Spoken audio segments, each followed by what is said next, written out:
Agamemnon, this light born from the fire from Ida. Such an arrangement bore my torches, relayed in succession one to the other. The first and the last win the race. Such a sign and token I tell you, since my husband sent news from Troy to me. Men of the city, esteemed elders of Argos, I am not ashamed to tell you how I love my husband. In time, even one's terror does die. From my own experience, not some others, I can speak of my hard life while this man was at Troy. But now, having endured all that, with a mind free from grief, I can declare my husband the farmstead's watchdog, the saving forestay of a ship, the fixed pillar of a lofty roof, only son to a father, and land in sight to sailors beyond hope. A day fairest to behold from a storm, and to a thirsty wayfarer a flowing spring. How sweet to be finally free from need. I honor him with such salutations. Let envy be absent. I have endured many past evils. Now, if you please, dear heart, dismount this chariot, not setting your feet in the ground, my lord, who trampled Troy. Why is there delay in my goal, to cover the ground with garments for your feet? At once, let the ground be strewn with crimson, so that justice may lead to this unexpected home. Thought, undefeated by sleep, will arrange the rest justly with the gods' help as fated.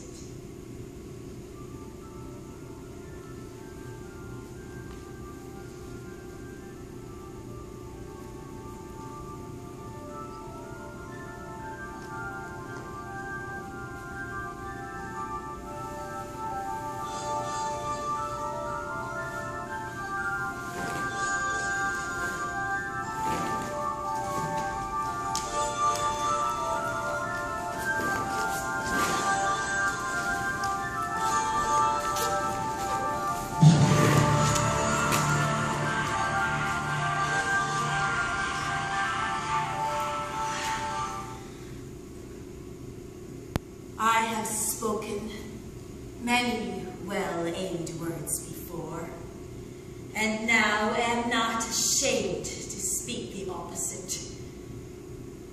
I stand here where I struck after finishing the deed. That I did, and I will not deny it.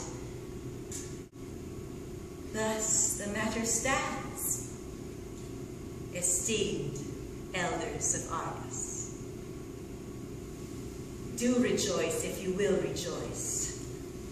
I will shower this man with curses. If it were possible to pour a libation over a corpse properly, these would be just. No, more than just. For he has filled a mixing bowl at home with vast accursed evils, and now returns to gulp them down himself.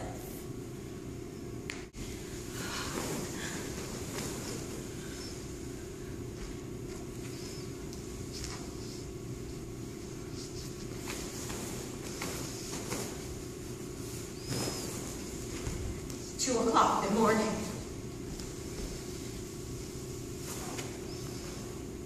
Rats in the garbage can gnaw at the dead day's remains. The city belongs to ghosts, to murderers, to sleepwalkers.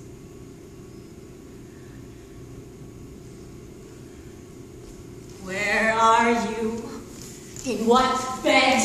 In what dream? If I saw you, would you see me?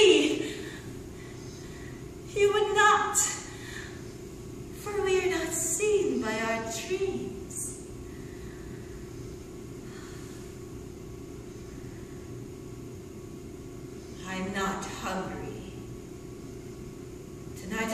digest my life. I am tired. I walked all night to shake off the memory of you.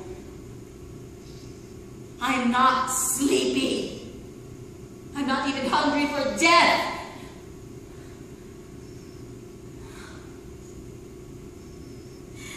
Sitting on a bench, stupefied in spite of myself at the approaching morning, I stop reminding myself that I am trying to forget you. I close my eyes.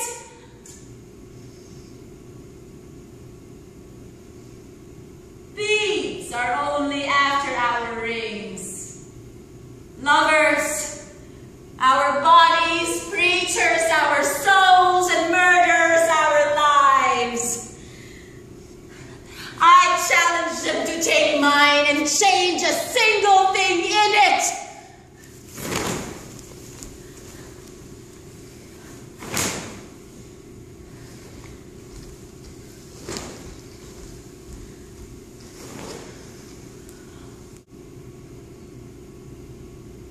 Do you have a remedy for dreams? Yes, I dream. We age, and as we age, we dream. But that indeed can be cast out. We must make profit of the powers within us that now lie scattered. There must be certain rights, there must be proper rights for everything, and how one utters a word or a sentence, much may depend. And also the hour, and whether one be full or fasting. Much has come to pass because at the wrong hour one stepped into the bathtub. Look on me now! Do I seem like a sick woman? Can one perish, living, decay, like a foul corpse, without being sick in any way? Decay with waking mind like garments moths have eaten.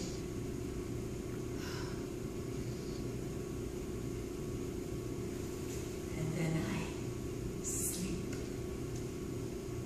And then I dream.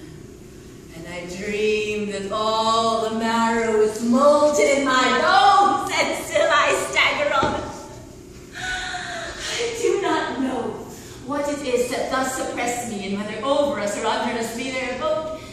And when I look on now, I can't but think that you are in the same game with them. Only who are you then? Why do you look on me so?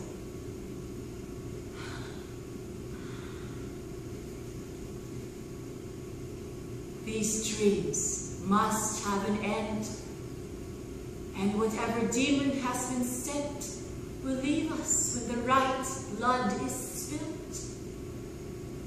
And though I let the blood of every beast that creeps and flies, and in that steam of blood stand up and go to sleep there, and I will dream no more.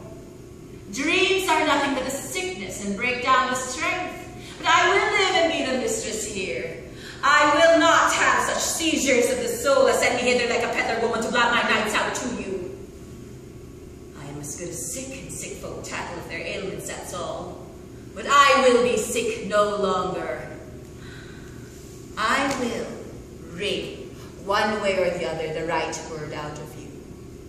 You have already told me that you know the right blood offering and the due rights to heal me. Say it not free, you shall say fettered. Say it not full, you shall say fasting. Dreams are things we must rid ourselves of. And I will find whose blood it is that must flow, that I may sleep again. I will explain, gentlemen of the jury.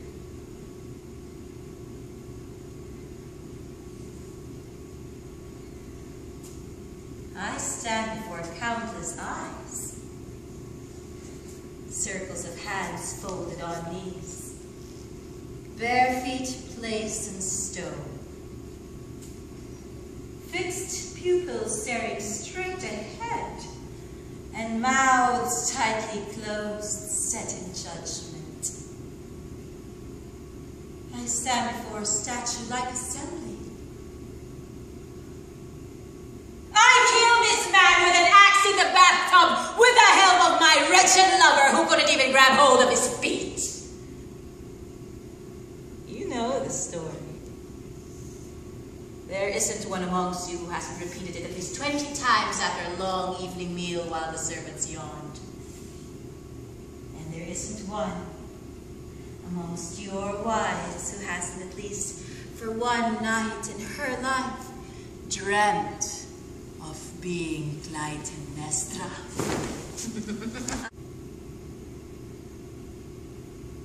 I sacrifice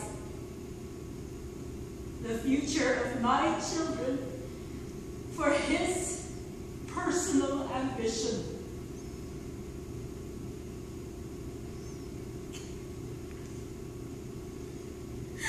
I did not even cry when my daughter died of them.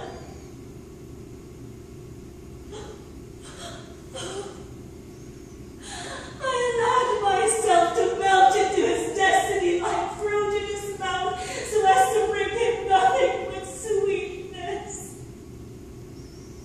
Gentlemen of the jury, when you knew him, he was already thick-set by fame, aged by a decade of war, a sort of enormous idol, worn down by the caresses of Asiatic women and splattered with blood of trenches. I'm the only one who knew him in his godlike years.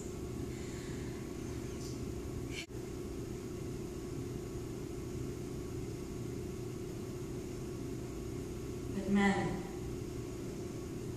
are not made to spend their entire lives warming themselves in the same domestic fires. He went off for new conquests and left me like a big abandoned house filled with the ticking of a useless clock.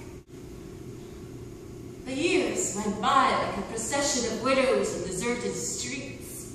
The village square was darkened with women in mourning. I envy these women, having only the earth as rival, knowing that at least their men slept alone. I garnered the harvest. I had the heads of highwaymen nailed at the stake in the marketplace. I used my rifle to shoot at crows, and it was my brown gators that I used to whip the hunting mare. Little by little, I became the man who I missed and who haunted me, and with his eyes, I began to look at the white necks of servant girls. Gentlemen of the jury, there is only one man in the world. The rest for us women are mistakes or sad last resorts. And adultery is oftentimes a desperate form of fidelity.